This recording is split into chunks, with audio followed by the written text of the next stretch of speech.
Sur les terres de la division, hier, la rentrée des cours et tribunaux a insisté un peu sur les conflits fonciers récurrents, ce qui inspire la une de Besbi le jour, le procès de la réforme. Le foncier à la rentrée des cours et tribunaux, le président qui parle, il n'y aurait plus un seul mètre carré de terre avec des points de suspension. Actualité à lire à la page 4.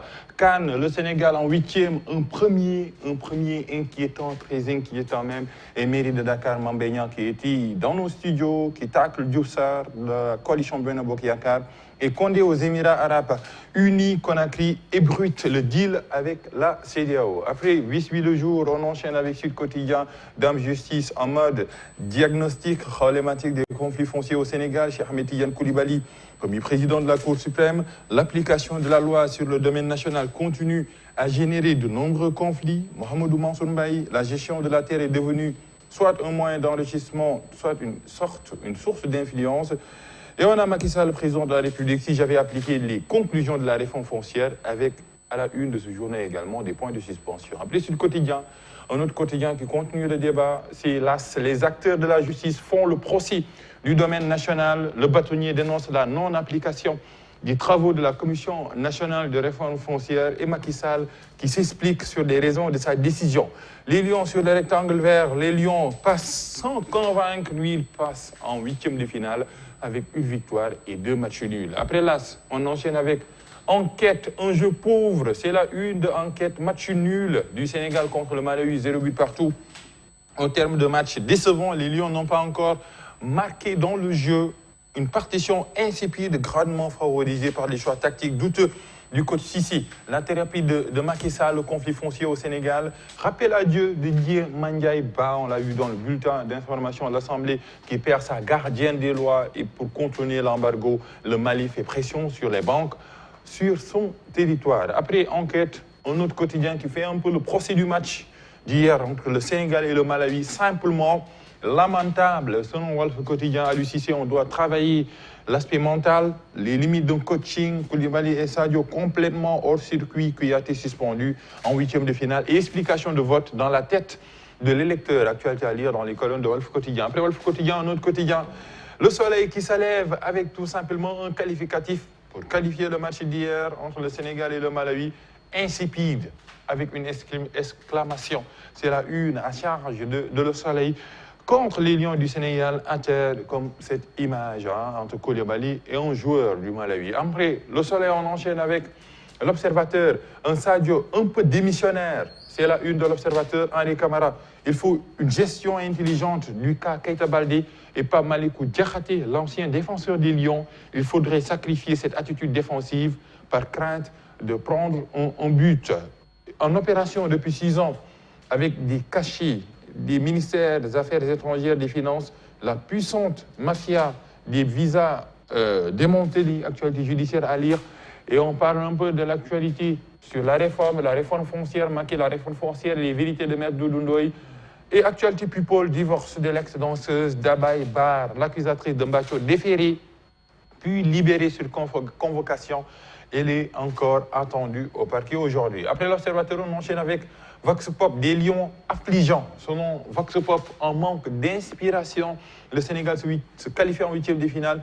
À l'UCC, il y a forcément des choses à dire. Barth également a des choses à dire et il sort de ses comptes. On parle un peu de la campagne électorale. Dernière ligne droite, dernier virage. Après Vox Pop, un autre quotidien, c'est les Échos qui parlent un peu des Lions. Les Lions limités, timorés, amorphes et sans crinière. Et se qualifient en 8e avec un seul but en 3 matchs. À l'UCC, quémande un peu plus de points d'exclamation. Tant. À l'autre actualité qui peuple la une de les Échos, c'est la loi qui criminalise, proposition de loi qui criminalise l'homosexualité. Les militants homo s'en prennent à Safiatul Aman et Jamra. Ils exigent à Macky Sall la dissolution de Safiatul Aman et des poursuites contre Jamra qui est allié à la page 7. Après les Échos, on enchaîne avec Libération judiciaire, Libération qui continue un peu sur ses saisies des munitions de douane. La douane a frappé au cœur d'une mafia internationale avec quelques points de la Grèce aux eaux sénégalaises en passant par l'Italie et l'Espagne sur la trace du navire dénommé Eolika. Après Libération, les quotidiens sportifs, les Lions 8e sans convaincre, c'est la une de stade. Aliou Cissé, sélectionneur des Lions, Koulibaly sans rythme, Sadio et Ghana sans briller, Sadio Mani. La situation de l'équipe ne nous plaît pas, Kalidou Koulibaly. Je sais que ça ira, Boulaye Dia, faire abstraction des critiques selon les Lions. Après le football, la lutte face-to-face à Mamadou reportée à cause des élections. Aucune nouvelle date n'est dévoilée par Luc Nicolaï. Finir avec le dessin d'Odia. Le dessin d'Odia pour parler un peu des campagnes électorales.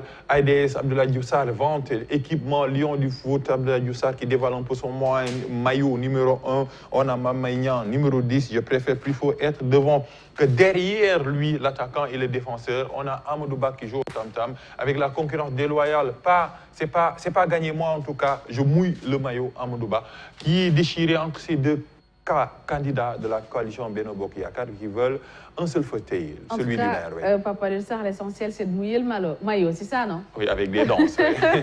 Très bien. Alors, dans le reste de l'actualité, les autorités maliennes en Mauritanie pour contourner l'embargo de la CEDEAO. Oui, elle cherche ces autorités, elle cherche une bouffée d'air économique. Mali, qui est devenu un îlot à cause des sanctions de la CEDEAO, après la Guinée, une importante délégation ministérielle malienne en Mauritanie. On va continuer un peu ce débat donné par les défis. La délégation malienne se compose notamment des ministres des Affaires étrangères, de l'administration territoriale, des transports, de l'économie et du commerce.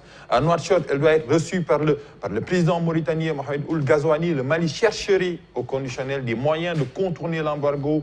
L'enjeu de ces déplacements est avant tout économique, selon Alexis Calambri, directeur de publication de Mali Tribune. On continue un peu cette actualité liée au Mali. Les frontières ouvertes de la Guinée qui ne ferme pas ses frontières avec le Mali. À l'issue de ces entretiens, le ministre malien des Affaires étrangères, Abdoulaye Diop, a déclaré être porteur d'un message du colonel Assimi Goïta au président de la transition guinéenne, le colonel Mamadi Doumbia. Abdoulaye Diop a également salué la solidarité qui a été retirée à l'endroit du Mali. Le Mali et la Guinée qui partagent peut-être les mêmes mots, MAUX. La Guinée, Papa Alioune Sarr, on en parle justement avec la classe politique qui est très sceptique après le départ de Alpha Condé aux Émirats Arabes Unis. Oui, un départ pour se soigner. L'ancien président Alpha Condé qui est parti, mais la classe politique commente un peu ce départ. La classe politique dubitative après le départ d'Alpha Condé aux Émirats Arabes Unis. On continue un peu cette actualité. Les partis politiques sont unanimes sur le point. Il est normal de laisser l'ancien président se soigner à l'étranger. Même si aucune information ne filtre sur son état de santé, les photos que nous avons vues du président sont plutôt rassurantes car il marche par lui-même pour aller dans l'avion. Nous sommes plutôt soulagés selon la classe. Les militants de la classe politique, les autorités indiquent que des garanties lui ont été données pour qu'Alpha Condé revienne dans un mois. Pourquoi ce retour? Parce qu'il y a la justice, la dame justice qui attend Alpha Condé. On continue un peu. Des comptes à rendre, même inquiétude exprimée par le Front National de la Défense de la Constitution. Cela ne va pas être un exil doré. La junte au pouvoir va prendre toutes les dispositions pour qu'après son traitement, il puisse regagner le pays. Alseni Sall, porte-parole de l'Organisation guinéenne des droits de l'homme, qui parlait également. Il appartiendra au CNRD de garantir son retour au pays en temps opportun, dans la mesure où la justice va demander sa présence, car il y a déjà des plaintes contre lui auprès de certains tribunaux. La santé qui prend le dessus actuellement sur la justice, mais la classe politique veut l'effet inverse. On termine, Papa Alioune Sarr, avec ces pluies diluviennes qui ont envahi Madagascar. Oui, avec des dégâts et des morts. Après la sécheresse, Madagascar, des trombes d'eau meurtrières s'abattent sur Madagascar. On continue un peu cette actualité avec cette image. La capitale malgache qui souffrait de sécheresse il y a à peine 3 semaines est désormais en proie à de grosses inondations toute la journée. Les équipes du corps de protection civile, les sapeurs-pompiers et les techniciens de l'autorité pour la protection contre les inondations ont été à pied d'œuvre pour évacuer la population sinistrée. Il y a eu des morts, On va voir un peu cette actualité des pics de précipitation. Le pic de précipitation est attendu aujourd'hui, dans le Grand Tana et la région Analanga, d'après des services météorologiques, cette dépression caractéristique des pluies estivales devrait quitter les hautes terres vendredi pour se déplacer vers le nord de l'île en attendant Madagascar et sous les eaux. Aïssata.